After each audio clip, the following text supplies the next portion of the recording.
ಯೇಸು ಮಸೀಹಿ hallelujah. So ಈ ದಿನ ನಾವು ದೇವರ ವಾಕ್ಯದ ಕಡೆಗೆ ಹೋಗುವಂತರಾಗಿರೋಣ ಪ್ರಿಯ ದೇವರ ಮಕ್ಕಳೇ. ಸೊ ಸತ್ಯವೇದ ತಂದಿದ್ದವರು ಅದಕ್ಕಿಂತ ಮುಂಚೆ ಈ ತಿಂಗಳಿಗೆ ವಾಗ್ದಾನ ಏನು ಕೊಡಲ್ಪಟ್ಟಿದೆ ಅಂತಂದರೆ ಪರಿಶುದ್ಧ ಆತ್ಮ ಚಲಿಸುವಂತ ದೇವರು. ಹಾಲೆಲೂಯ. ಆತ ನಿಮ್ಮ ಮಧ್ಯದಲ್ಲಿ ಚಲಿಸುವಂತ ಜೀವವುಳ್ಳ ದೇವರಾಗಿದ್ದಾನೆ. Hallelujah, hallelujah. ಸೊ ಈ ಒಂದು ವಾಗ್ದಾನ ಹಿಡಿದುಕೊಂಡು ನೀವು ಪ್ರಾರ್ಥಿಸಿರಿ. ಪರಿಶುದ್ಧಾತ್ಮ ಎಲ್ಲಿ ಚಲಿಸುತ್ತಾನೋ ಅಲ್ಲಿ ಪರಿಸ್ಥಿತಿಗಳು ಬದಲಾವಣೆ ಆಗುತ್ತದೆ, ಜೀವಿತಗಳು ಬದಲಾವಣೆ ಆಗುತ್ತದೆ, ನಮ್ಮ ವ್ಯಾಪಾರ ಬದಲಾವಣೆ ಆಗ್ತದೆ, ನಮ್ಮ ಕುಟುಂಬ ಬದಲಾವಣೆ ಆಗ್ತದೆ, ನಮ್ಮ ಪ್ರಾರ್ಥನೆ ಬದಲಾವಣೆ ಆಗುವಂತದ್ದಾಗಿರುತ್ತೆ ಎಲ್ಲಿ ಪರಿಶುದ್ಧಾತ್ಮ ಚಲಿಸುತ್ತಾನೋ. Hallelujah, hallelujah. ಸೊ ಈ ದಿನ ನಾನು ಒಂದು ಬೋಧನೆ ಮಾಡುವಂತನಾಗಿರ್ತೇನೆ. ಅದಕ್ಕಾಗಿ ಸಿದ್ಧರಾಗಿ ಕೂತ್ಕೊಂಡೆಲ್ಲರೂ ನಾನು ಹೇಳುವಂಥದ್ದು ಚೆನ್ನಾಗಿ ಕೇಳಬೇಕು. ಹಾಲೆಲೂಯ. ಈ ದಿನ ನನ್ನ ಪೀಠಿಕೆ ಭಾಗ ಈ ರೀತಿಯಾಗಿರ್ತದೆ. His name above all names. ಆತನ ಹೆಸರು ಎಲ್ಲ ಹೆಸರುಗಳಿಗಿಂತ ಶ್ರೇಷ್ಠವಾದದ್ದು. ಆತನ ನಾಮ ಎಲ್ಲ ನಾಮಕ್ಕಿಂತ ಶ್ರೇಷ್ಠವಾದ ನಾಮ. ಹಾಲೆಲೂಯ. ಸೊ ಈ ಶ್ರೇಷ್ಠವಾದ ನಾಮ ಹೇಗೆ ಬಂತು? ಈ ಶ್ರೇಷ್ಠವಾದ ನಾಮ ಯಾರಿಂದ ಬಂತು?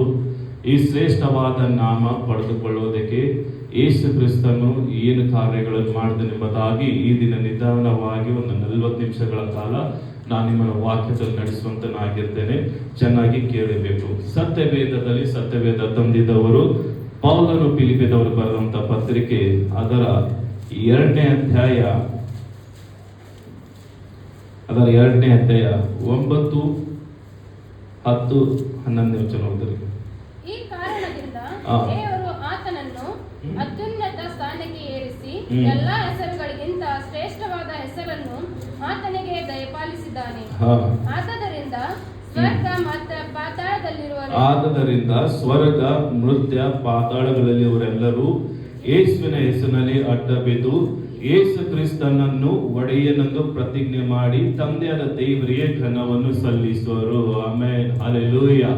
ವಚನ ಸ್ಪಷ್ಟವಾಗಿ ಹೇಳುತ್ತದೆ ಅಂತಂದ್ರೆ, ಈ ಕಾರಣದಿಂದ ದೇವರು ಆತನನ್ನು ಅತ್ಯುನ್ನತ ಸ್ಥಾನಕ್ಕೆ ಏರಿಸಿ ಎಲ್ಲ ಹೆಸರುಗಳಿಗಿಂತ ಶ್ರೇಷ್ಠವಾದ ಹೆಸರನ್ನು ಆತನಿಗೆ ದಯಪಾಲಿಸಿದ್ದಾನೆ. ಆದದರಿಂದ ಸ್ವರ್ಗ ಮೃತ್ಯ ಪಾತಾಳಗಳಿರುವವರೆಲ್ಲರೂ ಯೇಸುವಿನ ಹೆಸರಿನಲ್ಲಿ ಅಡ್ಡ ಬಿದ್ದು ಯೇಸು ಕ್ರಿಸ್ತನನ್ನು ಒಡೆಯನೆಂದು ಪ್ರತಿಜ್ಞೆ ಮಾಡಿ ತಂದೆಯಾದ ದೇವರಿಗೆ ಘನವನ್ನು ಸಲ್ಲಿಸುವರೆಂಬುದಾಗಿ ದೇವರ ವಾಕ್ಯದಲ್ಲಿ ನಾವು ಗಮನಿಸುವಂತರಾಗಿರ್ತೇವೆ. ಈಗ ಇಲ್ಲಿ ವಚನದಲ್ಲಿ ನಾವು ಸ್ಪಷ್ಟವಾಗಿ ಗಮನಿಸುತ್ತೇನಂತಂದ್ರೆ, ಸ್ವರ್ಗ ಮೃತ್ಯ ಪಾತಾಳದಲ್ಲಿರುವವರೆಲ್ಲರೂ ಆ ಯೇಸು ಎಂಬ ನಾಮದಲ್ಲಿ ಅಡ್ಡ ಬೀಳಬೇಕೆಂಬುದಾಗಿ ದೇವರ ವಚನ ಹೇಳುವಂತದ್ದಾಗಿರ್ತದೆ. ಈಗ ಈ ಯೇಸು ಎಂಬ ನಾಮ ಯಾರಿಂದ ಬಂತು? ಈ ಯೇಸು ಎಂಬ ನಾಮ ಎಲ್ಲಿಂದ ಬಂತೆಂಬುದಾಗಿ ಮೊದಲು ನಾವು ತಿಳಿದುಕೊಳ್ಳುವಂತರಾಗಿರ್ಬೇಕು. ಯೇಸು ಎಂಬ ನಾಮ ತಂದೆಯಾದ ದೇವರಿಂದ ಬಂದಂತ ನಾಮ.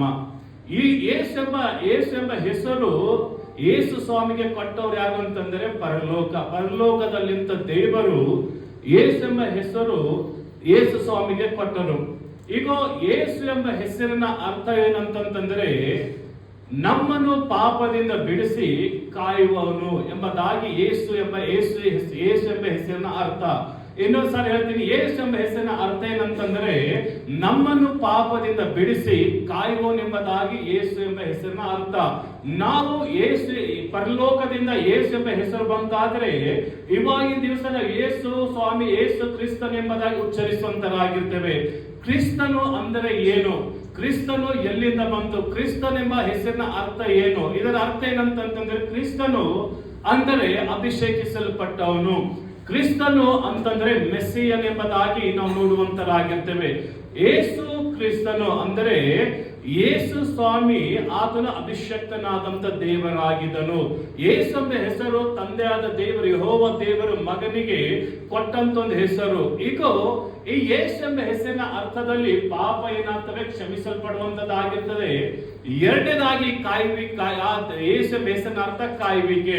ಈಗ ಮೊಟ್ಟ ಮೊದಲನೇದಾಗಿ ನಾವು ನೋಡುವುದಾದರೆ, ಯೇಸು ಸ್ವಾಮಿ ಲೋಕದಲ್ಲಿ ಬರುವುದಕ್ಕಿಂತ ಮುಂಚೆ ಆತನು ಈ ಲೋಕದಲ್ಲಿ ಯೇಸು ಸ್ವಾಮಿ ಲೋಕದಲ್ಲಿ ಬರುವುದಕ್ಕಿಂತ ಮುಂಚೆ ಈಗ ಹಿಂದಿನ ಕಾಲದಲ್ಲಿ ಅಂದ್ರೆ ಹಳೆ ಒಡಂಬಡಿಕೆ ಕಾಲದಲ್ಲಿ ಯಾವಾಗ ಆದಿಕಾಂಡ ಪುಸ್ತಕದಲ್ಲಿ ಪಾಪ ಉಂಟಾಯಿತು, ಯಾವಾಗ ಹವ್ವ ಮತ್ತು ಆದಾಮನು ಪಾಪಕ್ಕೆ ಮರಳಾಗಿ ಅವಿಧೇಯರಾಗಿ ದೇವರ ಸಮ್ಮುಖದಿಂದ ಹೊರಟು ಹೋದರು, ಅವಾಗಲೇ ಯೇಸು ಸ್ವಾಮಿ ಲೋಕಕ್ಕೆ ಬರಬೇಕೆಂಬುದಾಗಿ ತಂದೆಯಾದ ದೇವರು ಏನ್ ಮಾಡಿ ನಿರ್ಧರಿಸಿದರು. ಅದಕ್ಕಾಗಿ ದೇವರ ವಾಕ್ಯ ಹೇಳ್ತದೆ, ಯೇಸು ಸ್ವಾಮಿ ಮನುಷ್ಯನಿಗೆ ಶಾಪ ಕೊಡ್ತಾನೆ, ಮನುಷ್ಯನಿಗೆ ಶಾಪ ಕೊಡ್ತಾನೆ, ಹವ್ವಳಿಗೆ ಕೂಡ ಶಾಪ ಕೊಡ್ತಾನೆ. ಶಾಪ ಕೊಟ್ಟು ಏನ್ ಹೇಳ್ತಾನೆ ಅಂತಂದ್ರೆ, ಮನುಷ್ಯನಿಗೆ ಆದಾಮನಿಗೆ ದೇವರು ಈ ರೀತಿ ಶಾಪ ಕೊಡ್ತಾನೆ ಅಂತಂದ್ರೆ, ನೀನು ಬದುಕಿರೋ ದಿನವೆಲ್ಲ ಏನ್ ಮಾಡ್ಬೇಕು, ಕೆಲಸ ಮಾಡಿ ನೀನು ಬದುಕಬೇಕೆಂಬುದಾಗಿ ಹೇಳ್ತಾನೆ. ಹೆಣ್ಣು ಮಗಳಿಗೆ ದೇವರೇನು ಶಾಪ ಕೊಡ್ತಾನೆ, ನೀ ಹಡಿಯುವಂತ ಸಮಯದಲ್ಲಿ ನೀನು ಕಷ್ಟಪಟ್ಟು ಮಕ್ಕಳನ್ನು ಹಡಿತೆಂಬುದಾಗಿ ದೇವರು ಅವರಿಗೊಂದು ಶಾಪ ಕೊಡುವಂತನಾಗಿರ್ತಾನೆ. ಸರ್ಪಕ್ಕೆ ಏನು ಶಾಪ ಕೊಡ್ತಾನೆ ಅಂತಂದ್ರೆ ದೇವರು, ನೀನು ಇರುವಾಗೆಲ್ಲ ನೀನು ಮಣ್ಣು ತಿಂದಿನಿ ಬದುಕತಿ, ಮತ್ತೆ ನಿನ್ನ ಒಂದು ತಲೆ ಮುರಿದು ಹಾಕುವುದಕ್ಕೆ ಈ ಸ್ತ್ರೀಯ ಗರ್ಭದಿಂದ ಒಬ್ಬ ರಕ್ಷಕನು, ಒಬ್ಬ ಮಗನು ಜನಿಸಿ ಬರ್ತಾನೆ, ಅವನು ನಿನ್ನ ತಲೆಯನ್ನು ಒಡೆಯುತ್ತಾನೆ ಎಂಬುದಾಗಿ ದೇವರು ಅವಾಗಲೇ ನಿರ್ಧರಿಸುವಂತನಾಗಿರ್ತಾನೆ. ಈ ಒಂದು ದೇವರು ನಿರ್ಧರಿಸಿದಂತ ಮಾತು ಅದು ದೇವರು ನೆರವೇರಿಸುವಂತನಾಗಿರ್ಬೇಕು. ದೇವರು ಭವಿಷ್ಯತನ್ನು ನೋಡುವಂತನಾಗಿದ್ದಾನೆ. ದೇವರು ಮುಂದೆ ಯಾವ ಕಾರ್ಯಗಳು ಸಂಭವಿಸುತ್ತದೆ ಎಂಬುದಾಗಿ ದೇವರಿಗೆ ಚೆನ್ನಾಗಿ ಗೊತ್ತಿತ್ತು. ಯೇಸು ಸ್ವಾಮಿ ತಂದೆಯಾದ ದೇವರು ಮನುಷ್ಯನನ್ನು ತನ್ನ ಸ್ವರೂಪದಲ್ಲಿ ಸೃಷ್ಟಿ ಮಾಡಿದಾಗ ಶೈತಾನನು ಬಂದು ಅವರನ್ನು ಮೋಸಪಡಿಸುತ್ತಾನೆ. ಶೈತಾನನ ಪಾಪವನ್ನು ಲೋಕದಲ್ಲಿ ತಂದು ಹಾಕ್ತಾನೆ. ಕಳೆದ ವಾರದಲ್ಲಿ ಹೇಳಿದ ಪ್ರಕಾರ ಈ ಶೈತಾನನು ಯಾವಾಗಲೂ ದೇವರ ವಿರುದ್ಧವಾಗಿ ಯಾಕೆ ಹೋರಾಟ ಮಾಡ್ತಾನಂತಂದ್ರೆ, ಮನುಷ್ಯರ ವಿರುದ್ಧವಾಗಿ ಯಾಕೆ ಹೋರಾಟ ಮಾಡ್ತಾನಂತಂದ್ರೆ, ಮನುಷ್ಯರನ್ನು ದೇವರಿಂದ ದೂರ ಮಾಡ್ಬೇಕೆಂಬುದಾಗಿ. ದೇವರ ವಿರುದ್ಧವಾಗಿ ಯಾಕೆ ಹೋರಾಟ ಮಾಡ್ತಾನಂತಂದ್ರೆ, ದೇವರು ಮನುಷ್ಯನನ್ನು ಬಹಳ ಪ್ರೀತಿ ಮಾಡುವಂತನಾಗಿರ್ತಾನೆ. ಅದರ ನಿಮಿತ್ತವಾಗಿ ಮನುಷ್ಯನ ಉಸಿರು ದೇವರಾಗಿದ್ದಾನೆ. ದೇವರ ಉಸಿರು ಮನುಷ್ಯನಾಗಿದ್ದಾನೆ. ಅದರ ನಿಮಿತ್ತವಾಗಿ ಶೈತಾನನು ಏನ್ ಮಾಡ್ತಾನೆ ಅಂತಂದ್ರೆ, ಶೈತಾನ ಏನ್ ಮಾಡ್ತಾನೆ ಪಾಪವನ್ನು ತಂದು ಹಾಕುತ್ತಾನೆ. ತಂದಾಕಿದಾಗ ದೇವರು ಮುಂದಿನ ಕಾರ್ಯಗಳನ್ನು ಯೋಚಿಸಿ ಯೇಸು ಸ್ವಾಮಿಯನ್ನು ಸಿದ್ಧ ಮಾಡುವಂತನಾಗಿರ್ತಾರೆ. ಹಲ್ಲೆಲೂಯಾ. ಯೇಸು ಸ್ವಾಮಿ ಈ ಲೋಕದಲ್ಲಿ ಬರುವುದಕ್ಕಿಂತ ಮುಂಚೆ ಲೋಕವೆಲ್ಲ ಕತ್ತಲೆಯಿಂದ ತುಂಬಿದಂತದಾಗಿತ್ತು, ಲೋಕ ಎಲ್ಲ ಪಾಪದಲ್ಲಿ ತುಂಬಿದಂತದಾಗಿತ್ತು. ಸತ್ಯವೇದ ಈ ರೀತಿ ಹೇಳ್ತಾರೆ ಏನಂತಂದ್ರೆ, ಪ್ರವಾದಿಗಳಿದ್ದರು, ನ್ಯಾಯಸ್ಥಾಪಕರುಗಳಿದ್ದರು, ಅರಸರಿದ್ದರು, ಸೇವಕರುಗಳಿದ್ದರು, ಎಲ್ಲರಿದ್ದರು, ಬೋಧಕರುಗಳಿದ್ದರು, ಫರಿಸಾಯರಿದ್ದರು, ಶಾಸ್ತ್ರಿಗಳಿದ್ದರು. ಇವರೆಲ್ಲ ಇದ್ದಾಗಲೂ ಕೂಡ ಜನರು ದೇವರ ಕಡೆಗೆ ತಿರುಗಿಕೊಳ್ಳುವುದಕ್ಕೆ ಅವರ ಮನಸ್ಸು ಮಾಡುವುದಿಲ್ಲ. ಮನಸ್ಸು ಮಾಡಿದ ನಿಮಿತ್ತವಾಗಿ ಲೋಕದಲ್ಲಿ ಏನಾಗ್ತದೆ, ಪಾಪದಿಂದ ತುಂಬಲ್ಪಡ್ತದೆ.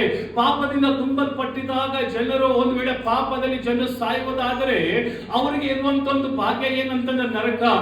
ಮನುಷ್ಯನು ಪಾಪದಲ್ಲಿ ಸಾಯುವುದಾದ್ರೆ ಅವನಿಗೆ ಸಿಗುವಂತ ಸ್ಥಳ ಯಾವುದು ಅಂತಂದ್ರೆ ನಿತ್ಯವಾದ ನರಕ.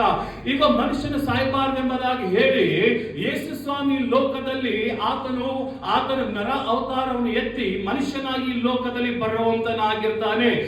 ಯೇಸು ಸ್ವಾಮಿ ಲೋಕದಲ್ಲಿ ಬಂದಿದಾಗ ಅವನು ಸೇವೆ ಮಾಡಿಸಿಕೊಳ್ಳೋದಕ್ಕೋಸ್ಕರ ಬಂದಿಲ್ಲ. ಯೇಸು ಸ್ವಾಮಿ ಲೋಕದಲ್ಲಿ ಬಂದಿದ್ದಾಗ ಆತನು ಆಳ್ವಿಕೆ ಮಾಡೋದಕ್ಕೆ ಬಂದಿಲ್ಲ. ಯೇಸು ಸ್ವಾಮಿ ಲೋಕದಲ್ಲಿ ಬಂದಿದ್ದಾಗ ಹೆಸರು ಸಂಪಾದನೆ ಮಾಡಿಸಿಕೊಳ್ಳೋದಕ್ಕೆ ಯೇಸು ಸ್ವಾಮಿ ಲೋಕದಲ್ಲಿ ಬಂದಿಲ್ಲ. ಯೇಸು ಸ್ವಾಮಿ ಲೋಕದಲ್ಲಿ ಬಂದಿದ್ದಾಗ ಹಣ ಸಂಪಾದನೆ ಮಾಡಿಕೊಳ್ಳೋದಕ್ಕೆ ಯೇಸು ಸ್ವಾಮಿ ಬಂದಿಲ್ಲ. ಆದರೆ ಯೇಸು ಸ್ವಾಮಿ ಲೋಕದಲ್ಲಿ ಬಂದಿದಾಗ ಅವನು ಏನಕ್ಕಾಗಿ ಬರ್ತಾನಂತಂದ್ರೆ, ಜನರನ್ನು ಪಾಪದಿಂದ ಬಿಡುಗಡೆ ಮಾಡೋದಕ್ಕೋಸ್ಕರ, ಜನರನ್ನು ನರಕದಿಂದ ತಪ್ಪಿಸಿಕೊಳ್ಳೋದಕ್ಕೋಸ್ಕರ ಯೇಸು ಸ್ವಾಮಿ ಮನುಷ್ಯನ ರೂಪವನ್ನು ಎತ್ತಿ ಈ ಲೋಕದಲ್ಲಿ ಬರುತ್ತಾನೆ. ಈ ಲೋಕದಲ್ಲಿ ಬಂದಿದಾಗ ಯೇಸು ಸ್ವಾಮಿ ದೇವರ ವಾಕ್ಯ ಸ್ಪಷ್ಟವಾಗಿ ಹೇಳುತ್ತದೆ, ಯೇಸು ಸ್ವಾಮಿ ಶಿಲ್ಬೆ ಮೇಲೆ ತನ್ನ ಪ್ರಾಣವನ್ನು ಕೊಟ್ಟನು. ಯಾವ ವಿಷಯಕ್ಕೋಸ್ಕರ ಪ್ರಾಣ ಕೊಟ್ಟನು ಅಂತಂದ್ರೆ, ನಾವೆಲ್ಲರೂ ಏನಾಗ್ಬೇಕಂತಂದ್ರೆ ನಿತ್ಯವಾದ ಪರಲೋಕಕ್ಕೆ ಸೇರಬೇಕೆಂಬುದಾಗಿ ಆತನು ಪ್ರಾಣವನ್ನು ಕೊಟ್ಟನು. ದೇವರ ವಾಕ್ಯ ಹೇಳ್ತಾರೆ, ಯೇಸು ಸ್ವಾಮಿ ಲೋಕದೆಲ್ಲ ಪಾಪಗಳು ಹೊತ್ತುಕೊಂಡು ಶಿಲ್ಬೆ ಮೇಲೆ ತನ್ನ ರಕ್ತವನ್ನು ಸುರಿಸುತ್ತಾ ಆತನು ಹೇಳ್ತಾನೆ, ಕೊನೆಯ ಮಾತು ಹೇಳ್ತಾನೆ ಏನಂತಂದ್ರೆ, ಎಲ್ಲವೂ ತೀರಿತು ಎಂಬುದಾಗಿ ಹೇಳೋದಕ್ಕೆ ಕಾರಣ ಏನಂತಂದ್ರೆ, ಲೋಕದಿಂದ ಶಾಪಗಳು, ಲೋಕದಿಂದ ಪಾಪಗಳು, ಲೋಕದಿಂದ ರೋಗಗಳು, ಲೋಕದಿಂದ ಪ್ರತಿಯೊಂದು ನಿಂದೆಗಳು, ಲೋಕದಿಂದ ಪ್ರತಿಯೊಂದು ಕೆಟ್ಟತನಗಳನ್ನು ಯೇಸು ಸ್ವಾಮಿ ತನ್ನ ಮೇಲೆ ಹೊತ್ತುಕೊಂಡು ಆತನಿಗೆ ಕೊಟ್ಟಂತ ಕೆಲಸವನ್ನು ಆತನು ಮುಗಿಸಿ ಹಾಕಿದನು. ಹಲ್ಲೆಲೂಯಾ. ಅದಕ್ಕೆ ದೇವರ ವಾಕ್ಯ ಹೇಳ್ತದೆ ಏನಂದ್ರೆ ಯೇಸು ಕ್ರಿಸ್ತನ ರಕ್ತದ ಮುಖಾಂತರ ನಾವೇನಾಗಿದ್ದೇವೆ, ನೀತಿವಂತರಾಗಿದ್ದೇವೆ. ಅಂದರೆ ಈ ಶ್ರೇಷ್ಠವಾದ ಹೆಸರು ಯೇಸು ಸ್ವಾಮಿಗೆ ಬರಬೇಕಾದರೆ ಆತನ ಕೆಲಸ ಮಾಡಬೇಕಾಗಿತ್ತು. ಈ ಶ್ರೇಷ್ಠವಾದ ಹೆಸರು ಆತನ ಸಂಪಾದನೆ ಮಾಡಿಕೊಳ್ಳಬೇಕಾದರೆ ಆತನ ಬೆಲೆಯನ್ನು ಕಟ್ಟಬೇಕಾಗಿತ್ತು. ಈ ಶ್ರೇಷ್ಠವಾದ ಹೆಸರು ಎಲ್ಲಿಂದ ಬಂತಂದ್ರೆ ಪರಲೋಕದಿಂದ ಬಂತು. ಆ ಪರಲೋಕದಿಂದ ಹೆಸರು ಬಂದಿದಾಗ ಇದಕ್ಕೆ ಶ್ರೇಷ್ಠವಾದ ಹೆಸರಾಗಬೇಕಂತಂದ್ರೆ ತಂದೆಯಾದ ದೇವರು ಯೇಸು ಸ್ವಾಮಿಗೆ ಯಾವ ಕೆಲಸವನ್ನು ಕೊಟ್ಟಿದ್ದನೋ ಆ ಕೆಲಸದಲ್ಲಿ ಯೇಸು ಸ್ವಾಮಿ ನಿಲ್ಲಬೇಕಾಗಿತ್ತು. ಯೇಸು ಸ್ವಾಮಿ ಲೋಕದಲ್ಲಿ ಬಂದಿದಾಗ ಅವನೊಂದು ಯೋಜನೆಯೊಟ್ಟಿಗೆ ಬಂದಿದ್ದನು. ಯೇಸು ಸ್ವಾಮಿ ಲೋಕದಲ್ಲಿ ಬಂದಿದಾಗ ಆತನು ಹೇಗೆ ಬಂದಿದ್ದನು ಅಂತಂದ್ರೆ ಒಂದು ಯೋಜನೆ, ಪ್ಲಾನ್ಸ್ ಗಳು ಇಟ್ಟುಕೊಂಡು ಲೋಕವನ್ನು ರಕ್ಷಿಸಬೇಕು, ಲೋಕದಲ್ಲಿಂದ ಜನರನ್ನು ರಕ್ಷಿಸಬೇಕೆಂಬುದಾಗಿ ಆತನ ಈ ಲೋಕದಲ್ಲಿ ಬಂದು ಶಿಲ್ಬೆ ಮರಣವನ್ನು ಏರಿದಂತ ದೇವರ ಆತನಾಗಿದ್ದಾನೆ. ಹಾಲೆಲೂಯಾ.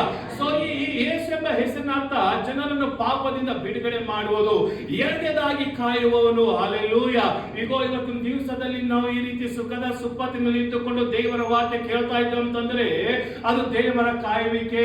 ಇವತ್ತಿನ ದಿವಸದಲ್ಲಿ ನಾವು ಈ ರೀತಿ ಒಳ್ಳೆ ರೀತಿಯಿಂದ ಕೂತುಕೊಂಡು ಚೇರ್ಸ್ ಗಳಿಗೆ ಫ್ಯಾನ್ ಕೆಳಗೆ ಕೂತುಕೊಂಡು ನಾವು ದೇವರ ವಾಕ್ಯ ಕೇಳ್ತಾ ಇದ್ದೇವೆ ಅಂತಂದ್ರೆ ಅದು ಯಾರೇ ಒಳ್ಳೆ ಕಾರ್ಯಗಳಿಂದಲ್ಲ, ಪುಣ್ಯ ಕಾರ್ಯಗಳಿಂದಲ್ಲ, ಅದು ದೇವರು ಮಾಡಿದಂತ ತ್ಯಾಗಗಳ ನಿಮಿತ್ತವಾಗಿ ಈ ದಿನ ದೇವರ ವಾಕ್ಯಗಳನ್ನು ಕಾಯುವ, ಈ ದಿನ ದೇವರ ವಾಕ್ಯಗಳನ್ನು ಕೇಳುವಂತರಾಗಿದ್ದೇವೆ. ಈಗ ದೇವರು ನಮ್ಮನ್ನು ಕಾಯುವವನಾಗಿದ್ದಾನೆ.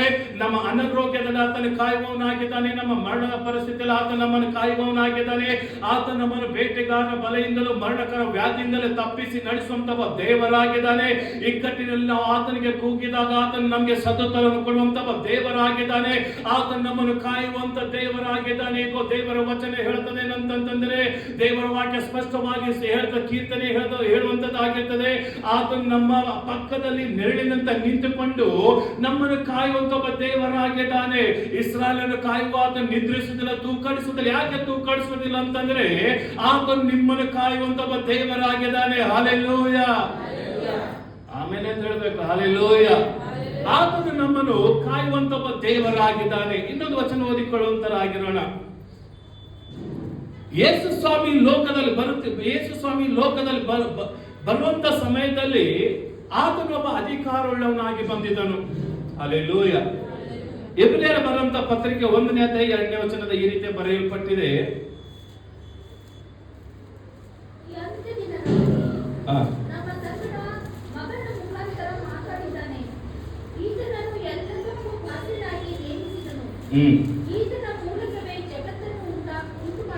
ದೇವರ ವಚನ ಈ ರೀತಿ ಹೇಳ್ತದೆ, ಈ ಅಂತ್ಯ ದಿನಗಳಲ್ಲಿ ನಮ್ಮ ಸಂಗಡ ಮಗನ ಮುಖಾಂತರ ಮಾತಾಡಿದ್ದಾನೆ. ಈತನನ್ನು ಎಲ್ಲಕ್ಕೂ ಬಾಧ್ಯನಾಗಿ ನೇಮಿಸಿದ್ದಾನೆ.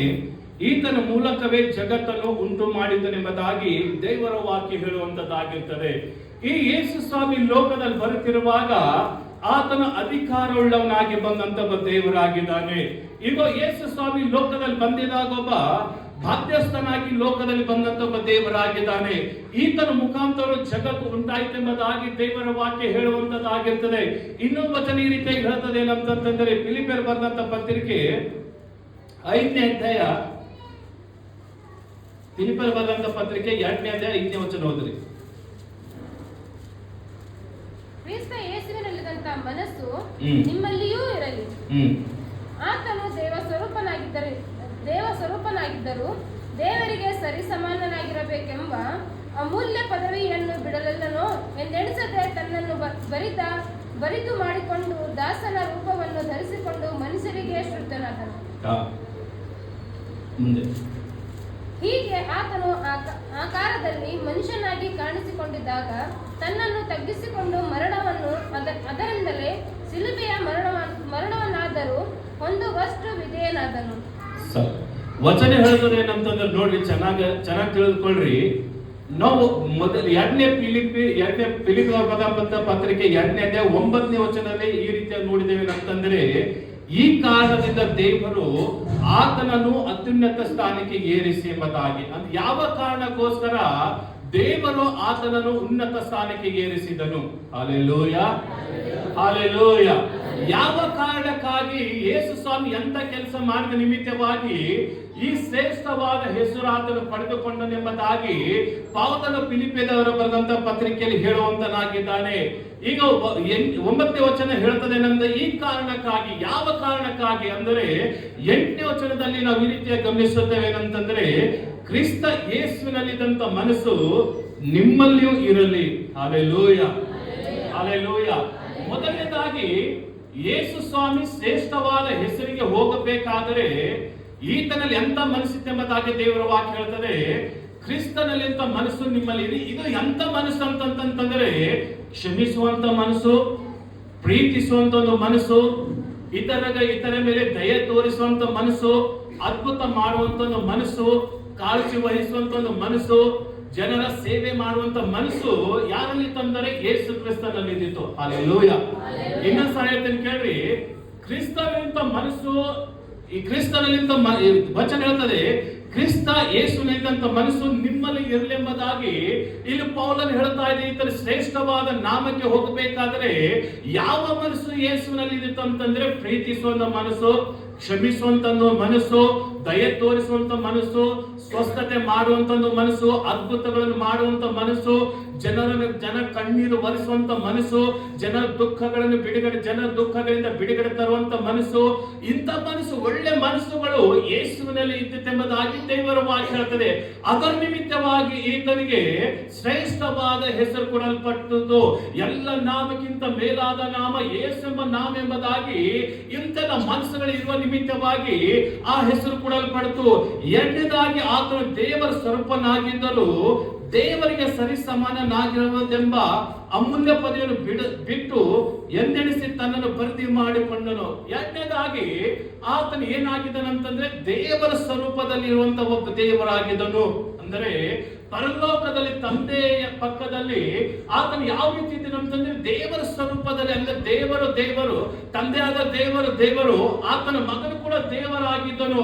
ಅಂದರೆ ಆ ಒಂದು ಸ್ವರೂಪದಲ್ಲಿ ಆತನು ಜೀವಿಸ್ತಾ ಇದ್ದನು. ದೇವರ ಸ್ವರೂಪದಲ್ಲಿ ಆತನು ಜೀವಿಸ್ತಾ ಇದ್ದನು. ಜೀವಿಸುತ್ತಿರುವಾಗ ದೇವರ ವಾಕ್ಯ, ಪರಲೋಕದಿಂದ ದೇವದೂತರು ಆತನಿಗೆ ಸಾಷ್ಟಾಂಗ ನಮಸ್ಕಾರ ಆಗ್ತಾ ಇದ್ರು. 24 ಹಿರಿಯರು ತನ್ನ ಕಿರೀಟಗಳಿಟ್ಟು ಆ ದೇವರಿಗೆ ಆರಾಧನೆ ಮಾಡ್ತಾರೆ. ಇಂತೆಲ್ಲ ಈ ಎಲ್ಲ ಒಳ್ಳೆ ಕಾರ್ಯಗಳು ಆತನಿಗೆ ಇದ್ದಾಗಲೂ ಕೂಡ ಆತನ ಏನ್ ಮಾಡ್ತಾನಂದ್ರೆ, ದೇವರೆಂಬ ಪದವಿಯನ್ನು ಬಿಟ್ಟುಕೊಟ್ಟು ಈ ಭೂಲೋಕಕ್ಕೆ ಬರುವಂತನಾಗಿರ್ತ ಅಮೂಲ್ಯ ಪದವಿಯನ್ನು ಬಿಟ್ಟುಕೊಟ್ಟು ತನ್ನನ್ನು ಭರ್ತಿ ಮಾಡಿಕೊಳ್ಳುವಂತನಾಗಿರ್ತಾನೆ.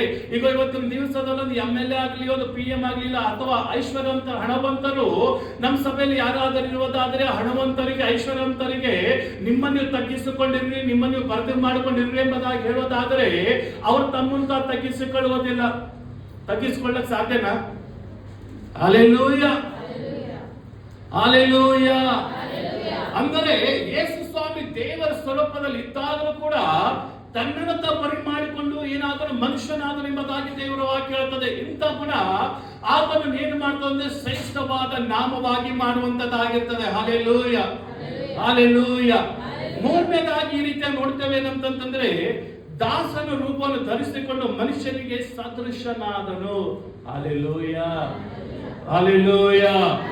ಯೇಸು ಮಸೀಹಕ್ಕೆ ವಚನ ಹೇಳ್ತಾರೆ, ದಾಸನ ರೂಪವನ್ನು ಧರಿಸಿಕೊಂಡು ಮನುಷ್ಯನಿಗೆ ಸದೃಶನಾದನು. ಅಂದರೆ ಈತನು ಪರಲೋಕದಲ್ಲಿ ದೇವರಾಗಿದ್ದನು, ಆದರೆ ಲೋಕದಲ್ಲಿ ಬಂದಾಗ ದಾಸನಾದನು. ಹಲ್ಲೆಲೂಯ. ಈತನು ಪರಲೋಕದಲ್ಲಿ ದೇವದೂತರಿದ್ದಾನೆ, ಕೈ ಕೆಳಗೆ ಲೆಫ್ಟ್ ರೈಟ್ ಎಲ್ಲ ಕಡೆ ದೇವದೂತರಿದ್ದಾರೆ. ಆದರೆ ಈ ಲೋಕದಲ್ಲಿ ಬಂದಾಗ ಮನುಷ್ಯರಿಗೋಸ್ಕರ ದಾಸನಾದನು, ಮನುಷ್ಯರಿಗೋಸ್ಕರ ಸೇವಕನಾದನು, ಮನುಷ್ಯರಿಗೋಸ್ಕರ ಆತನು ತಿರುಗಾಡುವುದಕ್ಕೆ ಪ್ರಾರಂಭ ಮಾಡಿದ. ಮನುಷ್ಯನ ಪಾಪಗಳಿಂದ ಬಿಡುಗಡೆ ಹೊಂದಬೇಕೆಂಬುದಾಗಿ ರಾತ್ರಿ ಹಗಲು ಆತನು ಏನ್ ಮಾಡ್ತಾ ಇದ್ದಾನೆ, ಸುವಾರ್ತೆಯನ್ನು ಸಾರಿ ಜನರಿಗೆ ದೇವರಾಜ್ಯದಲ್ಲಿ ಸೇರಿಸಿ ತನ್ನಂತ ತಗ್ಗಿಸಿಕೊಂಡು ಜನರು ಯೇಸುವಿನ ಮುಖದ ಮೇಲೆ ಉಗುಳಿದರು. ಜನರು ಯೇಸುವಿನ ಪರಿಸರ ಶಾಸ್ತ್ರಿಗಳು ಯೇಸು ಕ್ರಿಸ್ತನ ಮೇಲಿನ ದೆವ್ವಗಳ ಬಲದಿಂದ ದೆವ್ವಗಳು ಬಿಡಿಸ್ತೇವೆಂಬುದಾಗಿ ಹೇಳಿದಾಗಲೂ ಕೂಡ ಅವಮಾನ ಪಡಿಸಿದರು. ನೀನು ಹುಚ್ಚಾಗಿದೆಯಾ, ನೀನು ಹುಚ್ಚಾಗಿದೆ, ನೀನು ಹುಚ್ಚನಾಗಿದೆಯಾ ಎಂಬುದಾಗಿ ಜನರು ಹೇಳ್ತಾ ಇದ್ದರು ಕೂಡ ಅವಮಾನವನ್ನು ಸಹಿಸಿಕೊಂಡು ದಾಸನ ರೂಪ ಧರಿಸಿಕೊಂಡು ಆತನು ಈ ಲೋಕದಲ್ಲಿ ಬಂದಾಗ ಆತನು ಯಾವ ರೀತಿ ಇದ್ದನು ಅಂತಂದ್ರೆ, ದಾಸನ ರೂಪದಲ್ಲಿ, ಸೇವಕನ ರೂಪದಲ್ಲಿ ಆತನು ಏನ್ ಮಾಡ್ತಾ ಇದ್ದಾನೆ, ಸೇವೆ ಮಾಡ್ತಾ ಇದ್ದನು.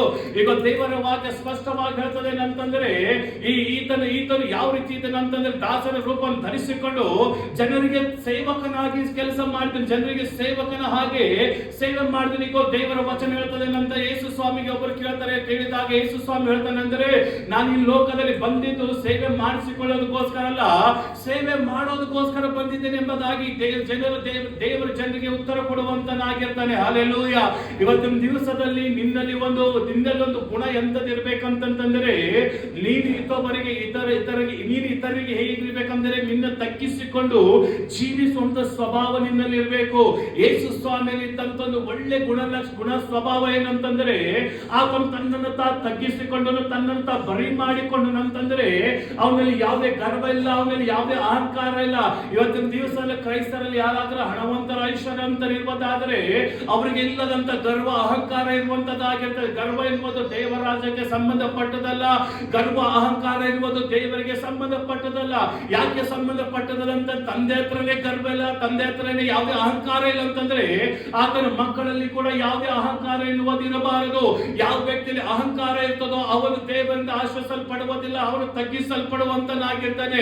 ಒಬ್ಬ ಅರಸನು ಹಳೆ ಒಡಂಬಡಿಕೆ ಪುಸ್ತಕದಲ್ಲಿ ಆತನು ಹೇಳ್ತಾನೆ ಏನಂತಂದ್ರೆ, ನಾನೇ ದೇವರು, ನಾನೇ ಲೋಕಕ್ಕೆ ಅರಸನು, ನಾನೇ ಲೋಕದ ದೇವರೆಂಬುದಾಗಿ ಹೇಳಿ ಆತನು ತನ್ನಂತ ಅಹಂಕಾರದಿಂದ ಚಂಪು ಕಚ್ಚಿಕೊಂಡು ಆತನು ದೊಡ್ಡದಾದ ಮೂರ್ತಿ ಮಾಡಿ ನನ್ನ ಎದುರುಗಡೆ ಎಲ್ಲರೂ ಮೊಳಕಾಲು ಹೋಗ್ಬೇಕು, ನನ್ನ ಎದುರುಗಡೆ ಎಲ್ಲರೂ ತಲೆ ಬಾಗಿಸಬೇಕೆಂಬುದಾಗಿ ಹೇಳಿದಾಗ ಅಹಂಕಾರ ಪಟ್ಟಿದಾಗ ದೇವರು ಅವನಿಗೆ 7 ವರ್ಷಗಳ ಕಾಲ ಪ್ರಾಣಿಗಳ ಜೊತೆ ಹುಲ್ಲು ತಿನ್ನುವ ಹಾಗೆ ಮಾಡಿದನು. ಯಾವ ವ್ಯಕ್ತಿ ಅಹಂಕಾರ ಪಡುತ್ತಾನೋ ಅವನು ಸ್ಥಾನಮಾನದಿಂದ ಕೆಳಗೆ ಬಿದ್ದು ಹೋಗುತ್ತಾನೆ. ಯಾವ ವ್ಯಕ್ತಿ ಅಹಂಕಾರ ಪಡೆದುತ್ತಾನೋ, ಅಹಂಕಾರದಲ್ಲಿ ಇರ್ತಾನೋ ಅವನು ಮೇಲಕ್ಕೆ ಏರುವುದಿಲ್ಲ, ಅವನು ಮೇಲಕ್ಕೆ ಎತ್ತಲು ಅವನು ಬಿದ್ದು ಹೋಗುತ್ತಾನೆ. ಕಾರಣ ಏನಂತಂದ್ರೆ, ಅಹಂಕಾರ ಎನ್ನುವುದು ಅದು ದೇವರಿಗೆ ಸಂಬಂಧಪಟ್ಟದಲ್ಲ, ಅಹಂಕಾರ ಎನ್ನುವುದು ಶೈತಾನಿಗೆ ಸಂಬಂಧಪಟ್ಟದು. Hallelujah, hallelujah.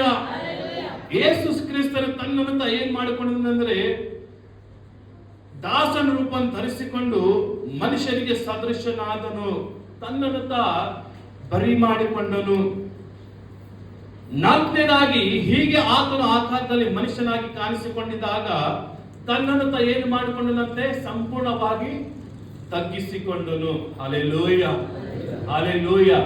ವಚನ ಸ್ಪಷ್ಟವಾಗಿ ಹೇಳ್ತದೆ ಏನಂತಂದ್ರೆ, ತಗ್ಗಿಸಲ್ಪಟ್ಟವನು ಹೆಚ್ಚಿಸಲ್ಪಡ್ತಾನೆ, ಹೆಚ್ಚಿಸಲ್ಪಟ್ಟವನು ತಗ್ಗಿಸಲ್ಪಡುವಂತನಾಗಿರ್ತಾನೆ. ಅಂದರೆ ನೀನು ಯೇಸು ಸ್ವಾಮಿಗೆ ಶ್ರೇಷ್ಠವಾದ ಹೆಸರು ಕೊಡಲ್ಪಟ್ಟಿತ್ತು.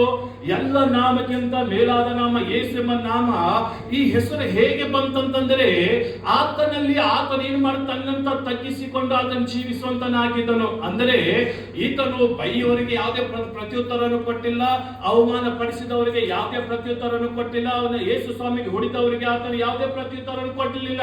ಯೇಸು ಸ್ವಾಮಿಗೆ ಶಿಲ್ಬೆಗೆ ಹಾಕಿದಾಗ ಅಲ್ಲಿಂದ ರೋಮ್ ಸಾಮ್ರಾಜ್ಯ ಸೈನಿಕರು ಏನ್ ಮಾಡ್ತಾರೆ, ಯೇಸು ಸ್ವಾಮಿ ಮುಖದ ಮೇಲೆ ಉಗುಳುತ್ತಾರೆ, ಯೇಸುವಿನ ಗಡ್ಡವನ್ನು ಹಿಡಿದು ಎಳಿತಾರೆ, ರಕ್ತ ಬರ್ತದೆ. ಯೇಸು ಸ್ವಾಮಿ ತಲೆ ಮೇಲೆ 3 ಕಿರೀಟವನ್ನು ಇಡ್ತಾರೆ. ಅವಾಗಲೂ ಕೂಡ ಏನು ಮಾಡಿದ್ರೆ, ಯೇಸು ಸ್ವಾಮಿ ಬಟ್ಟೆಯನ್ನು ಹಾಕಿಕೊಂಡು ಆತನಿಗೆ ಅವ್ರು ಏನ್ ಮಾಡ್ತಾರೆ, ಬಟ್ಟೆಗಳನ್ನು ಹಂಚಿಕೊಳ್ಳುವಂತರಾಗಿರ್ತಾರೆ. ಅವಾಗ ಕೂಡ ಯೇಸು ಸ್ವಾಮಿ ಏನು ಮಾಡುತ್ತೆ, ಯೇಸು ಸ್ವಾಮಿ ಮುಖದ ಮೇಲೆ ಹೊಡೆಯುತ್ತಾರೆ, ಯೇಸು ಸ್ವಾಮಿ ಮುಖದ ಮೇಲೆ ಉಗುಳುತ್ತಾರೆ. ಅವಾಗಲೂ ಕೂಡ ತನ್ನಂತ ತಗ್ಗಿಸಿಕೊಳ್ಳುವಂತನಾಗಿರ್ತಾರೆ. ಯಾಕೆ ತಗ್ಗಿಸಿಕೊಳ್ಳುವಂತನಾಗಿರ್ತಾನೆ ಅಂತಂದ್ರೆ, ತಂದೆ ಚಿತ್ತವನ್ನು ನೆರವೇರಿಸುವುದಕ್ಕೆ ಈತನು ಬಂದನು.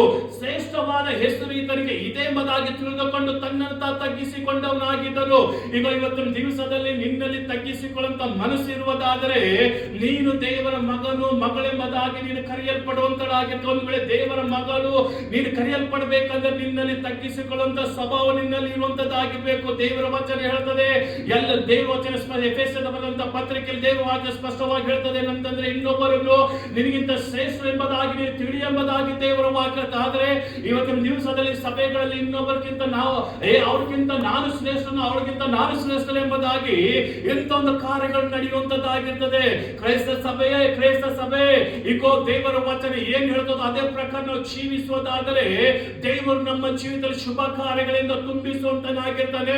ನಮ್ಮ ಹೆಸರುಗಳನ್ನು ಉನ್ನತಕ್ಕೆ ಎತ್ತುವಂತನಾಗಿರ್ತಾನೆ. ಯಾವ ವ್ಯಕ್ತಿ ದೇವರ ವಾಕ್ಯನ ಮೀರಿ ನಡೆಯುತ್ತಾನೋ, ಯಾವ ವ್ಯಕ್ತಿ ದೇವರ ವಾಕ್ಯನ ಬಿಟ್ಟು ನಡೆಯುತ್ತಾನೋ ಅವನು ಕಾರ್ಯದಲ್ಲಿ ಕಡಿಮೆಗೆ ತಳ್ಳಲ್ಪಡುವ ಹೇಳುವಂತನಾಗಿರ್ತಾನೆ. ದೇವರ ವಚನ ಹೇಳ್ತಾನೆ, ನೀನು ಇನ್ನೊಬ್ಬರು ನಿನಗಿಂತ ಶ್ರೇಷ್ಠರೆಂಬುದಾಗಿ ನೀನು ತಿಳಿದುಕೊಳ್ಳಬೇಕು. ಯಾಕೆ ತಿಳಿದುಕೊಳ್ಬೇಕಂದ್ರೆ ಅವನನ್ನು ದೇವರು ಆತನ ಸ್ವರೂಪದ ಸೃಷ್ಟಿ ಮಾಡಿದ್ದಾನೆ. ನಿನಗೆ ದೇವರ ಸ್ವರೂಪದಲ್ಲಿ ನೀನು ಸೃಷ್ಟಿಸಲ್ಪಟ್ಟಿದೆ ಅಂತಂದ್ರೆ ಇನ್ನೊಂದು ಆ ತಂಗಿ ಕೂಡ ದೇವರ ಸ್ವರೂಪದ ಸೃಷ್ಟಿಸಲ್ಪಟ್ಟಿದೆ. ನಾವೆಲ್ಲರೂ ಆತನ ಸ್ವರೂಪದ ಸೃಷ್ಟಿಸಲ್ಪಟ್ಟಿದಾಗ ನಾವು ಇನ್ನೊಬ್ಬರು ನಮಗಿಂತ ಶ್ರೇಷ್ಠ ಎಂಬುದಾಗಿ ತಿಳಿದವಂತರಾಗಿರ್ಬೇಕು. Hallelujah, hallelujah. ಐದನೇದಾಗಿ ಮರಣವನ್ನು ಅಂದರೆ ಶಿಲ್ಬೆ ಮರಣವನ್ನಾದರೂ ಹೊಂದುವಷ್ಟು ವಿಧೇಯನಾದನು. Hallelujah, hallelujah. ರಕ್ತಧಾರೆ ಇಲ್ಲದೆ ಪಾಪಕ್ಕೆ ಕ್ಷಮಾಪಣೆ ಇಲ್ಲ ಎಂಬುದಾಗಿ ಹಳೆ ಒಡಂಬಡಿಕೆ ಹೇಳುವಂತದ್ದಾಗಿರ್ತದೆ. ರಕ್ತಧಾರೆ ಇಲ್ಲದೆ ಯಾವುದೇ ಕ್ಷಮಾಪಣೆ ಇಲ್ಲ ಸತ್ಯವೇದ ಹೇಳುವಂತದ್ದಾಗಿರ್ತದೆ. ಹಳೆ ಒಡಂಬಡಿಕೆಯಲ್ಲಿ ಪಾಪ ಮಾಡಿದಾಗ ಜನರು ಪ್ರಾಣಿಗಳ ಬಲಿಯನ್ನು ಅರ್ಪಿಸ್ತಾ ಇದ್ದರು, ಯಜ್ಞಗಳನ್ನು ಮಾಡ್ತಾರೆ, ರಕ್ತವನ್ನು ಚೆಲ್ತಾ ಇದ್ರು. ಯಾಕೆ ಚೆಲ್ತಾ ಇದ್ರು ಅಂತಂದ್ರೆ, ನಾನು ಪಾಪ ಮಾಡಿದ್ದೀನಿ, ಅದಕ್ಕೋಸ್ಕರ ನಾನು ರಕ್ತ ದೇವರೇ ನಾನು ಪಶ್ಚಾತ್ತಾಪ ಪಡ್ತೇನೆ ಎಂಬುದಾಗಿ ಹೇಳಿ ರಕ್ತವನ್ನು ಕೊಡುವಂತರಾಗಿದ್ದರು. ಯೇಸು ಸ್ವಾಮಿಗೆ ಶ್ರೇಷ್ಠವಾದ ಹೆಸರು ದೊರಕಬೇಕಾದರೆ ಆತನು ಮೊದಲನೇದಾಗಿ ತನ್ನ ರಕ್ತವನ್ನು ಸುರಿಸಿದನು, ಎರಡನೇದಾಗಿ ಆತನು ವಿಧೇಯನಾದನು. Hallelujah, hallelujah. ನಿನಗೆ ವಿಧೇಯತೆ ಎಂಬ ಒಂದು ಸ್ವಭಾವ ನಿನ್ನಲ್ಲಿ ಇರುವುದಾದರೆ ನಿನ್ನ ಹೆಸರು ಮೇಲಕ್ಕೆ ತರಲ್ಪಡ್ತದೆ. Amen, hallelujah, hallelujah. ಎಲ್ಲರೂ ಹೇಳ್ರಿ, ನಿದ್ದೆ ಮಾಡೋ ಗಟ್ಟಿಯಾಗಿ ಹೇಳ್ರಿ ಹಾಲೆಲೂಯ. ಯಾರಿದ್ದೀರಿ ನಿದ್ದೆ ಮಾಡೋ? ಹಾಲೆಲೂಯ. ಪಕ್ಕದ ಕೈ ಕೊಟ್ಟು ಹೇಳ್ರಿ, ನೀವು ಬಹಳ ಸುಂದರವಾಗಿ ಕಾಣಿಸ್ತಾ ಇದ್ರಿ. ಹೇಳ್ರಿ, ಹೇಳ್ರಿ, ಬೇಗ ಹೇಳ್ಬೇಕು. ಯಾಕೆ ಜಗಳ ಆಡ್ಕೊಂಡ್ರಿ ಹುಡುಗರು ಸೈಡ್? ಜಗಳ ಆಡ್ಕೊಂಡ್ರಿ ಹುಡುಗರು ಸೈಡ್. ಹೇಳ್ರಿ ಇನ್ನೊಂದ್ಸರಿ, ನೀವು ಬಹಳ ಸುಂದರವಾಗಿ ಕಾಣಿಸ್ತಿದ್ರಿ ಎಂಬುದಾಗ ಹೇಳ್ರಿ, ಕೈ ಕೊಟ್ಟು ಹೇಳ್ರಿ ಹಾಲೆಲೂಯ, ಹಾಲೆಲೂಯ. ಯೇಸು ಮಸೀಹಗೆ ವಚನ ಹೇಳುತ್ತದೆ.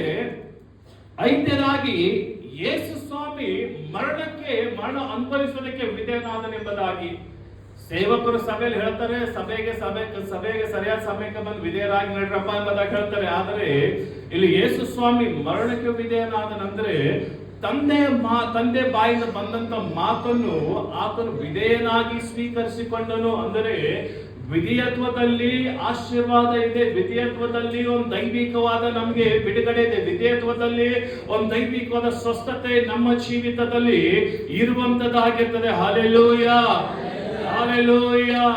ಯೇಸು ಸ್ವಾಮಿ ತಂದೆಗೆ ವಿಧೇಯನಾಗಿದ್ದಾನಂತಂದ್ರೆ ತಿಳಿದುಕೊಳ್ಳ್ರಿ, ನೀನು ನಾನು ಕೂಡ ದೇವರ ವಾಕ್ಯಕ್ಕೆ ವಿಧೇಯರಾಗಿರಬೇಕು. ಹಾಲೆಲೂಯ. ವಾಕ್ಯವೇ ಯೇಸುವೇ ವಾಕ್ಯ. ಆ ವಾಕ್ಯ ಎಂಬವನು ನರಾವತಾರ ಎತ್ತಿ ಲೋಕಕ್ಕೆ ಬಂದನು, ಈ ಭೂಲೋಕಕ್ಕೆ ಬಂದನೆಂಬುದಾಗಿ ದೇವರ ವಾಕ್ಯ ನಮ್ಮನ್ನು ಕಲಿಸಿಕೊಡುವಂತದ್ದಾಗಿರ್ತದೆ. ಈಗ ದೇವರ ವಾಕ್ಯ ಸ್ಪಷ್ಟವಾಗಿ ನಮ್ಗೆ ಏನ್ ಹೇಳ್ತದೆ ಅಂತಂದ್ರೆ, ಯೇಸು ಸ್ವಾಮಿ ವಿಧೇಯನಾಗಿ ಮರಣದ ಶಿಲ್ಬೆ ಮರಣವನ್ನು ಏರಿದನೆಂಬುದಾಗಿ. ಅಂದರೆ ಯಾವ ವ್ಯಕ್ತಿಯಲ್ಲಿ ವಿಧೇಯತೆಂಬ ಆತ್ಮ ಆಳ್ವಿಕೆ ಮಾಡ್ತದೋ ಅವನನ್ನು ದೇವರು ಮೆಚ್ಚುವಂತನಾಗಿರ್ತಾನೆ. ತಂದೆಯಾದ ದೇವರು ಕೂಡ ಯೇಸುವನ್ನು ಮೆಚ್ಚುವುದಕ್ಕೆ ಕಾರಣ ಏನಂತಂದ್ರೆ, ತಂದೆಯಾದ ದೇವರು ಯೇಸುವಿಗೆ ಯಾವ ಮಾತು ಹೇಳಿದನೋ ಅದನ್ನು ಆತನು ಮಾಡುವುದಕ್ಕೆ ಮುಂದೆ ಬಂದನು. ಅದಕ್ಕೋಸ್ಕರ ಯೇಸು ಸ್ವಾಮಿಗೆ ಆತನು ಮೆಚ್ಚಿದನು. ಈಗ ಲೋಕದೆಲ್ಲ ಪಾಪಗಳನ್ನು ಆತನು ತನ್ನ ಮೇಲೆ ಹೊತ್ತುಕೊಂಡು ಶಿಲ್ಬೆ ಮೇಲೆ ತಂದೆ ನಾನು ಯಾಕೆ ಕೈ ಬಿಟ್ಟಿದೆ ಎಂಬುದಾಗಿ ಹೇಳ್ತಾನಂದ್ರೆ, ವಿಧೇಯತೆ ಹೊಂಟೋಯ್ತು. ಯೇಸು ಸ್ವಾಮಿಯಲ್ಲಿ ಪಾಪ ಇರುವ ನಿಮಿತ್ತವಾಗಿ ದೇವರು ನೋಡದಾಗೆ ತನ್ನ ಕಣ್ಣುಗಳನ್ನು ಮುಚ್ಚಿಕೊಂಡು ಯೇಸು ಸ್ವಾಮಿಗೆ ಮರಣಕ್ಕೆ ಒಪ್ಪಿಸಿಕೊಟ್ಟನಂದರೆ, ಇವತ್ತಿನ ದಿವಸದಲ್ಲಿ ಎಲ್ಲಿವರೆಗೂ ನಿನ್ನ ಜೀವಿತದಲ್ಲಿ ವಿಧೇಯತ್ವ ಇಲ್ಲೋ ಅಲ್ಲಿವರೆಗೂ ನೀವು ಮುಂದೆ ಬರುವುದಕ್ಕೆ ಸಾಧ್ಯ ಇಲ್ಲ. ಯಾವುದಕ್ಕೆ ವಿಧೇಯತ್ವ ಇರಬೇಕಂತಂದ್ರೆ, ದೇವರ ವಾಕ್ಯಕ್ಕೆ ವಿಧೇಯರಾಗಿ ನೀವು ಜೀವಿಸಬೇಕು. ದೇವರ ವಾಕ್ಯ ನೀನು ಏನ್ ಕಲಿಸಿಕೊಡ್ತದೋ ಅದರ ಪ್ರಕಾರ ನೀನು ಜೀವಿಸುವುದಾದ್ರೆ, ಈಗ ನಾನು ಹೇಳ್ತೀನಿ, ದೇವರು ನಿನ್ನ ತಲೆಯನ್ನು ಮೇಲೆ ಕೆತ್ತಿ ನಿನ್ನನ್ನು ಜನರು ನೋಡುವ ಹಾಗೆ ಮಾಡುವಂತನಾಗಿರ್ತಾನೆ. ಇವತ್ತಿನ ದಿವಸದ ಹಲವಾರು ಜನ ಪ್ರಾರ್ಥನೆ ಮಾಡ್ತಾ ಇದ್ದೇನೆ, ಉಪವಾಸ ಮಾಡ್ತೇವೆ, ವಿಧೇಯತ್ವ ಇದೆಯಾ ನಿನ್ನಲ್ಲಿ? ಇಲ್ಲ. ವಿಧೇಯತ್ವ ಇಲ್ಲ ಅಂದ್ರೆ ಏನೂ ಇಲ್ಲ. Hallelujah, hallelujah. ಮತ್ತಾಯನ ಬರೆದಂತ ಸುವಾರ್ತೆ 1ನೇ ಅಧ್ಯಾಯ 21ನೇ ವಚನ.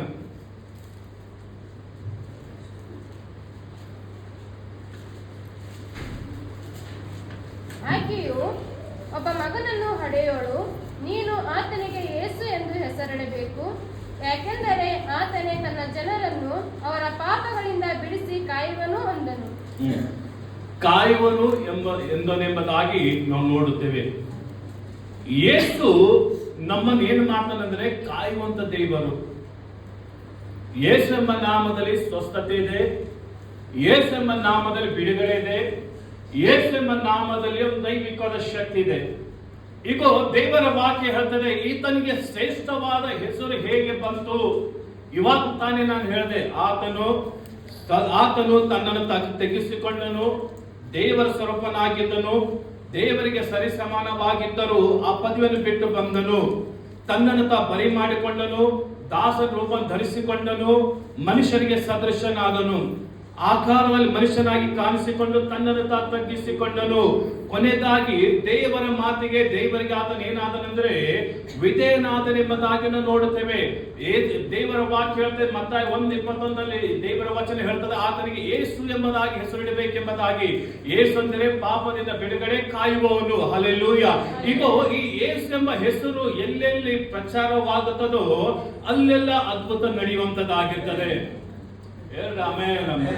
ಆಮೇಲೆ ಎಂಬುದಾಗಿ ಹೇಳ್ಬೇಕು. ಯೇಸು ಅಂತಂದ್ರೆ ಕಾಯುವವನು, ಯೇಸು ಅಂತಂದ್ರೆ ನಮ್ಮನ್ನು ಸಂರಕ್ಷಿಸುವನು, ಯೇಸು ಅಂದರೆ ನಮ್ಮನ್ನು ಬಾಧೆಗಳಿಂದ ಬಿಡಿಸುವವನು, ಯೇಸು ಅಂದರೆ ನಮ್ಮನ್ನು ಕಾಯಿಲೆಗಳಿಂದ ಬಿಡಿಸುವವನು. ಹಲ್ಲೆಲೂಯಾ. ಯೇಸು ಅಂತಂದ್ರೆ ಅದ್ಭುತ ನಡೆಯುವಂತ, ಆ ಯೇಸು ಅಂದರೆ ಅದ್ಭುತ ಮಾಡುವಂತ ದೇವರು. ಹಲ್ಲೆಲೂಯಾ. ವಚನ ಹೇಳುತ್ತದೆ, ಯೇಸು ಎಂಬ ನಾಮದಲ್ಲಿ ಅದ್ಭುತ ಇರುವಂತದ್ದಾಗಿರ್ತದೆ. ಸತ್ಯವೇದದಲ್ಲಿ ಈಗ ಯೇಸು ಸ್ವಾಮಿ ಶ್ರೇಷ್ಠವಾದ ಆತನ ಹೆಸರು ಪಡೆದುಕೊಂಡಿದ್ದಾಗ ಇನ್ನೊಂದ್ಸಾರಿ ವಚನ ಹೋದ್ರಮ್ಮ, ಇದೆ ಫಿಲಿಪಿಯರು ಬರೆದಂತ ಪತ್ರಿಕೆ ಹೋದ್ರಿ, 2ನೇ ಅಧ್ಯಾಯ 10-11 ವಚನ ಹೋದ್ರಿ, ಬೇಗ ಹೋದ್ರಿ. ಆದುದರಿಂದ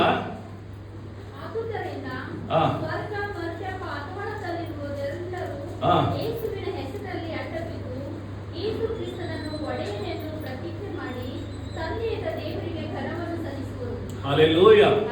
ವಚನ ಹೇಳ್ತದೆ, ಆದದರಿಂದ ಸ್ವರ್ಗ, ಮೃತ್ಯ, ಪಾತಾಳಗಳಲ್ಲಿರುವವರೆಲ್ಲರೂ ಯೇಸುವಿನ ಹೆಸರಿನಲ್ಲಿ ಅಡ್ಡ ಬಿದ್ದು ಯೇಸು ಕ್ರಿಸ್ತನ ಒಡೆಯನೆಂದು ಪ್ರತಿಜ್ಞೆ ಮಾಡಿ ತಂದೆಯಾದ ದೇವರಿಗೆ ಘನವನ್ನು ಸಲ್ಲಿಸಿರಿ. ಅಂದರೆ ಈ ಯೇಸು ಎಂಬ ನಾಮದಲ್ಲಿ ಪರಲೋಕ, ಮೃತ್ಯುಲೋಕ, ಪಾತಾಳ, ಈ ಭೂಲೋಕ, ದೇವದೂತರು, ಮನುಷ್ಯರು ಎಲ್ಲರೂ ಅಡ್ಡ ಬಿದ್ದು ದೇವರಿಗೆ ಏನ್ ಮಾಡ್ತಾರಂತೆ, ಘನಪಡಿಸುವಂತರಾಗಿರ್ತಾರಂತೆ. ಈಗ ಯೇಸು ಸ್ವಾಮಿ ಲೋಕದಲ್ಲಿ ಇದ್ದಾಗ ಆತನು ತನ್ನ ಕೆಲಸವನ್ನು ಮುಗಿಸಿ ಪರಲೋಕಕ್ಕೆ ಏರಿ ಹೋಗಿ, ಈಗ ಅಪೊಸ್ತಲರ ಕೃತ್ಯದಲ್ಲಿ ನಾವು ಈ ರೀತಿ ನೋಡುತ್ತೇವೆ ಏನಂತಂದ್ರೆ, ಪರಿಶುದ್ಧ ಆತ್ಮನು ಆ ಅಪೊಸ್ತಲರ ಮೇಲೆ ಇಳಿದು ಬಂದಿದ್ದಾಗ ಈಗ ಅಪೊಸ್ತಲರು ಆ ಯೇಸು ಎಂಬ ಶಬ್ದ ಉಪಯೋಗ ಮಾಡೋದಕ್ಕೆ ಪ್ರಾರಂಭ ಮಾಡಿದರು. ಜನ ಕೇಳ್ರಿ, ಯೇಸುವಿನ ಶಿಷ್ಯರ ಅಪೊಸ್ತಲರು ಆ ಯೇಸು ಎಂಬ ಶಬ್ದ ಉಪಯೋಗ ಮಾಡೋದಕ್ಕೆ ಪ್ರಾರಂಭ ಮಾಡಿದಾಗ ಯೇಸುವಿನ ಹೆಸರಿನಲ್ಲಿ ಅದ್ಭುತಗಳು ನಡೆಯುವುದಕ್ಕೆ ಪ್ರಾರಂಭವಾದವು. ಯೇಸುವಿನ ಹೆಸರಿನಲ್ಲಿ ಸೂಚಕ ಕಾರ್ಯಗಳು ಆಗುವುದಕ್ಕೆ ಪ್ರಾರಂಭವಾದವು. ಯೇಸುವಿನ ಹೆಸರಿನಲ್ಲಿ ಸತ್ತವರು ಏಳುವುದಕ್ಕೆ ಪ್ರಾರಂಭ ಮಾಡಿದರು. ಯೇಸುವಿನ ಹೆಸರಿನಲ್ಲಿ ದೊಡ್ಡ ದೊಡ್ಡ ಮಹತ್ಕಾರ್ಯಗಳು ನಡೆಯುವುದಕ್ಕೆ ಪ್ರಾರಂಭವಾಯಿತು. ಅಂತದ್ರಲ್ಲಿ ಅಪೊಸ್ತಲರು ಏನ್ ಮಾಡ್ತಾರೆ, ಪೇತ್ರ, ಯೋಹಾನರು ಒಂದು ದಿವಸ ಮಧ್ಯಾಹ್ನ 3 ಸುಮಾರಿಗೆ ಅವರು ದೇವರ ಆಲಯಕ್ಕೆ ಹೋಗುತ್ತಾ ಇರ್ತಾರೆ. ದೇವರ ಆಲಯಕ್ಕೆ ಹೋಗುತ್ತಿರುವಾಗ ದೇವರ ವಾಕ್ಯ ಸುಂದರ ದ್ವಾರೆಂಬ ಒಂದು ಬಾಗಿಲಿನಲ್ಲಿ ಒಬ್ಬ ಕುಂಟನು ಕೂತಿನವನಾಗಿರ್ತಾರೆ. ಇವನು ಹುಟ್ಟಿನಿಂದ ಈತನೊಬ್ಬ ಕುಂಟನಾಗಿರುವಂತನಾಗಿರ್ತಾನೆ. ಹಲ್ಲೆಲೂಯಾ. ಕೈ ಎತ್ತಿ ಹಲ್ಲೆಲೂಯಾ. ಈತನು ಹುಟ್ಟಿನಿಂದ ಒಬ್ಬ ಕುಂಟನಾಗಿರ್ತಾನೆ. ಕುಂಟನಾಗಿದ್ದಾಗ ಎಲ್ಲಿದ್ದಾನೆ ಅಂತಂದ್ರೆ ದೇವರ ಆಲಯದ ಹೊರಗಡೆ ಈತನು ಕೂತುಕೊಂಡು ಭಿಕ್ಷಣೆ ಬೇಡುತ್ತಾ ಇದ್ದಾನೆ. ಈಗ ನಾನು ಹೇಳಿದ ಯೇಸಮ್ಮ ನಾಮದಲ್ಲಿ ಏನಿದೆ, ಬಲವಿದೆ. ಯೇಸಮ್ಮ ನಾಮದಲ್ಲಿ ಅದ್ಭುತ ಇದೆ ಎಂಬುದಾಗಿ ನಾನು ಹೇಳಿದೆ. ಯೇಸಮ್ಮ ನಾಮದಲ್ಲಿ ಸೂಚಕ ಕಾರ್ಯಗಳು ನಡೀತದೆ ಎಂಬುದಾಗಿ ನಿಮಗೆ ನಾನು ಹೇಳಿದೆ. ಈಗ ದೇವರ ವಾಕ್ಯ ಹೇಳ್ತದೆ, ಈ ಯೇಸುವನ್ನು ಧರಿಸಿಕೊಂಡು ಪರಿಶುದ್ಧಾತ್ಮರಿಂದ ತುಂಬಲ್ಪಟ್ಟು ಈ ಅಪೊಸ್ತಲರು ಏನ್ ಮಾಡ್ತಾರೆ ಅಂತಂದ್ರೆ, ಮಧ್ಯಾಹ್ನ ಜಾವದಲ್ಲಿ 3 ಸುಮಾರಿಗೆ ಅವರು ಪ್ರಾರ್ಥನೆಗೆ ಹೋಗೋದಕ್ಕೆ ಆಲಯಕ್ಕೆ ಹೋಗುತ್ತಾರೆ. ಆಲಯಕ್ಕೆ ಹೋಗುವಂತ ಸಮಯದಲ್ಲಿ ಆಲಯದ ಹೊರಗಡೆ ಒಬ್ಬ ಹುಟ್ಟು ಕುಂಟನಿರುವಂತನಾಗಿರ್ತಾನೆ. ಈಗ ದೇವರ ವಾಕ್ಯ ಹೇಳ್ತದೆ, ಆತನು ಭಿಕ್ಷೆ ಬೇಡುವಂತ ಒಬ್ಬ ವ್ಯಕ್ತಿ ಆಗಿರ್ತಾನೆ, ಜನರಿಗೆ ಸಹಾಯ ಕೇಳುವಂತ ಒಬ್ಬ ವ್ಯಕ್ತಿ ಆಗಿರ್ತಾನೆ, ಭಿಕ್ಷೆ ಬೇಡಿ ತನ್ನ ಹೊಟ್ಟೆಯನ್ನು ತುಂಬಿಸಿಕೊಳ್ಳುವಂತ ಒಬ್ಬ ವ್ಯಕ್ತಿ ಇವನಾಗಿರುವಂತನಾಗಿರ್ತಾನೆ. ದೇವರ ವಾಕ್ಯ ಈ ರೀತಿ ಹೇಳ್ತದೆ ಅಂತಂದ್ರೆ, ಇವ ಪೇತ್ರ, ಯೋಹಾನರು ಆ ಒಂದು ಆಲಯಕ್ಕೆ ಹೋಗುತ್ತಿರುವಾಗ ಈಗ ಭಿಕ್ಷಕನು ಇವರನ್ನು ನೋಡುತ್ತಾನೆ. ನೋಡಿದಾಗ ಆ ಭಿಕ್ಷಕನು ಇವರಿಬ್ಬರನ್ನು ನೋಡ್ತಾನೆ. ಏನಕ್ಕಾಗಿ ನೋಡ್ತಾನೆ ಅಂತಂದ್ರೆ, ಇವರಿಂದ ನನಗೆ ಏನಾದ್ರೂ ಸಿಗುತ್ತದೆ ಎಂಬುದಾಗಿ ದೃಷ್ಟಿಸಿ ನೋಡುವಂತನಾಗಿರ್ತಾನೆ. ಆದರೆ ದೇವರ ವಾಕ್ಯ ಸ್ಪಷ್ಟವಾಗಿ ಹೇಳ್ತದೆ ಏನಂತಂದ್ರೆ, ಪೇತ್ರನು ಅವನಿಗೆ ಸ್ಪಷ್ಟವಾಗಿ ಹೇಳ್ತಾನೆ ಅಂದ್ರೆ, ಬೆಳ್ಳಿ ಬಂಗಾರ ನನ್ನಲ್ಲಿ ಇಲ್ಲ. ಹಲ್ಲೆಲೂಯಾ. ಬೆಳ್ಳಿ ಬಂಗಾರ ಅಂತೂ ನನ್ನಲ್ಲಿಲ್ಲ, ನನ್ನಲ್ಲಿರುವುದು ನಾನು ನಿಮಗೆ ಕೊಡುತ್ತೇನೆ, ಎದ್ದು ನಡೆದಾಡೆಂಬುದಾಗಿ ಹೇಳಿದಾಗ ಈಗ ಅದ್ಭುತ ನಡೆಯುತ್ತದೆ. ಆತನು ಹೇಳ್ತಾನೆ, ಪೇತ್ರ ಯೋಹಾನರು ಹೇಳ್ತಾನೆ ಏನಂದ್ರೆ, ನನ್ನಲ್ಲಿರೋದನ್ನು ನಾನು ನಿನಗೆ ಕೊಡುತ್ತೇನೆ ಎಂಬುದಾಗಿ ಹೇಳ್ತಾನೆ. ಆತ ಅವರಲ್ಲಿ ಏನಿತ್ತು ಅಂತಂದ್ರೆ ಯೇಸು ಎಂಬ ನಾಮ ಅವರಲ್ಲಿ ಇದ್ದಿತ್ತು. ಈಗ ದೇವರ ವಚನ ಹೇಳ್ತದೆ, ನನ್ನಲ್ಲಿ ಅಂತ ನಾನು ನಿಮಗೆ ಕೊಡುತ್ತೇನೆ ಎಂಬುದಾಗಿ ಹೇಳಿ ಆ ಕುಂಟನಿಗೆ ಆ ಪೇತ್ರ ಹೇಳ್ತಾನೆ